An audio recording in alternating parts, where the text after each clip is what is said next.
ny fanambadiana sy ny fijanonana ho tokantena. Izay no dinika ifanaovantsika aloha hevitra somary manaitra kanefa ilayntsika ny mandinika izany.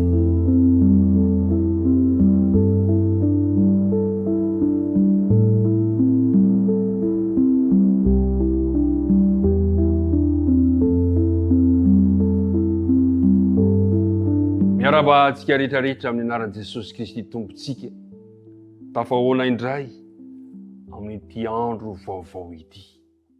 Faly isika miaona satria mbola nitehiriziny Tompo ao anatintsika ilay fofinaina izay antony fahavelomantsika. Tononona aminao sy ny ankonanao hatrany anie ny fiadanan'ny Tompo. Andeha ry hiaraka hivavaka isika. Ray rainay izay any an-danitra ianao, misaotra anao indray izahay fa mbola nomenao izao tombon-tsoa izao hiaraka handinika ny teninao. Tsy voavidim-bola aman-karaina izany kanefa dia omenao anay maimaim-poana satria tianay loatra ianao.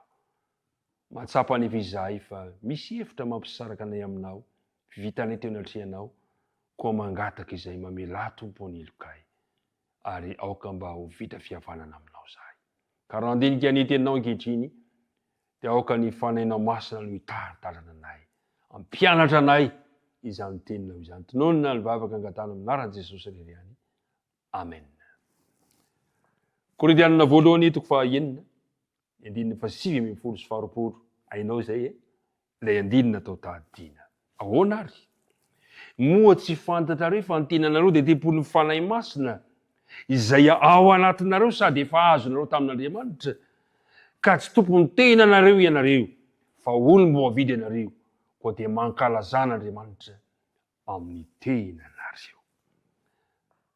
Mahafinaritra ny tombam-bidinao eo anatrehan'Andriamanitra, tempolon'ny fanahy masina izay ao anatinareo, olom-boavidy ianareo. Dia olona iantso manao hoe koa dia mankalaza an'Andriamanitra amin'ny tenanareo.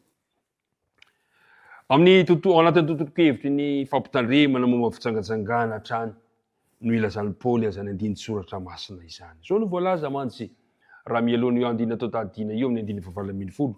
Korintianina voalohany toko fahaenina ka ny andininy fahavalo ambin'ny folo. Dia zao no fanambaran'i Paoly. Mandosira ny fitsangatsangana, mandosira ny fitsangatsangana izay fahotana rehetra ataon'ny olona dia nivelan'ny tenany ihany, fa ny mpijangajanga kosa dia manota miatra amin'ny tenany. Azo antoka fa raha nanoratra an'ity teny ity Paoly dia ny tao an-tsainy ny tantaran'i Josefa. Tantaran'i Josefa izay hitantsika any ambony Genesisy ihany. Voalazan'ny Baiboly mantsy fa lasa nandositra nakany ala-trano mihitsy Josefa teo anatrehan'ny fakapana ny vadiny Potifara izay namiry andro taminy. Ary voalaza amin'ny Genesisy fa tsy latsaky ny inefatra no nakafana azy ny vadiny Potifara.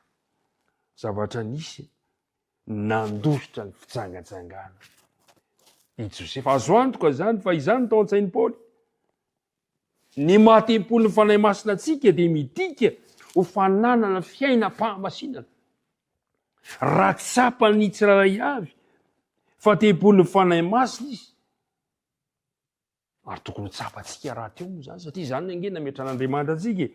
Dia midika izany fa tokony hanana fiainam-pahamasinana ny tsirairay avy. Ary ny fiangonana dia fiarahamonina kristianina izay miavaka eo amin'izay manodidina azy noho ny fanatrehan'ny fanahy masina izay ao anatiny ao.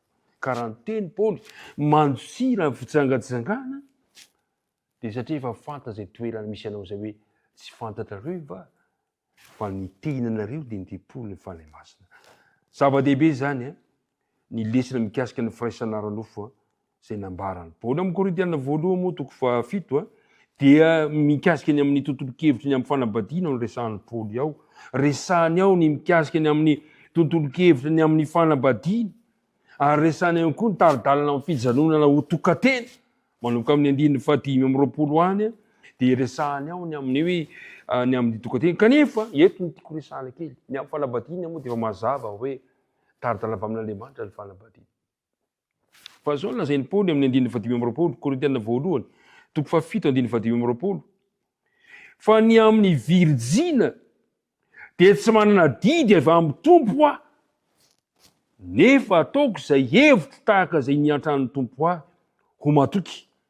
Zany hoe raha miteny zany ny Paoly mikasika amin'ny tokateny tsy didina Andriamanitra akory izy Paoly fa fahatsapako. Hevitro ity izy Paoly fa resendahatra tao anatiko tao. Koa izao nataoko fa tsara amin'ny olona noho ny fahoriana amin'izao ankehitriny dia ny mitoetra toy izao ihany. Manambady va ianao aza mitady isara. Tsy manambady va ianao aza mitady vady.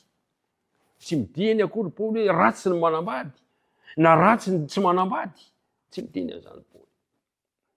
Tandeha moa sao dia manao tsy hoe miresaka taondray manana fomba fijery mihiba ka hiteny Paoly fandrarahany Paoly tsy tokony hanambady zany satria tsy miresaka an'izany mihitsy Paoly. Zao ny voalazany Paoly amin'ny Timoty voalohany. Timoty voalohany toko faefatra. So matsy dia misy mieritreritra hoe kadidin'ny Paoly hoe tsy tokony hanambady tsia.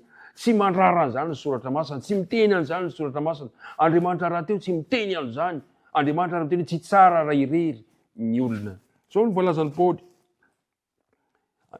Timoty voalohany toko faefatra andiny voalohany.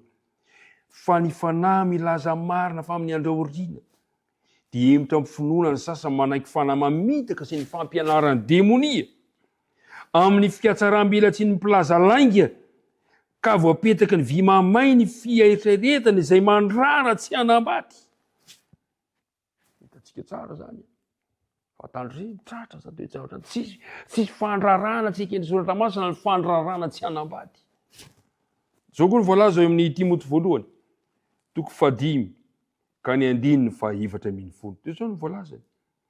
Koa tiako ny mpitondra tena tanora fanahy hanambady sy hanana zanaka sy hanapaka ny tranony ka tsy hanome vava ny fahavalo hiteny ratsy.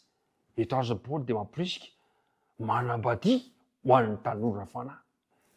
Ary amin'ny Hébreu toko fahatelo ambin'ny folo Hébreu toko fahatelo ambin'ny folo ka ny andininy fahaefatra dia zao mihitsy aza lazainy Paoly amin'ny andininy fahaefatra. Aoka hanakaja amin'ny olona rehetra ny fanambadiana ary aoka tsy voaloto ny fandriana fa ny mpitsangajanga sy ny mpakavatin'olona dia hoelohin'Andriamanitra. Mampatahotra zany teny zany. Ry abana malala, ry mpiara-midinika namana, rary loatra ary Paoly raha hiteny amin'ilay teny voalazany hoe mandosira ny fitsangajangana. Mandosira ny fitsangajangana. Satria na ny antony satria teny Paoly ny fanahy masina ianareo i Paoly. Olo moavidy ianareo.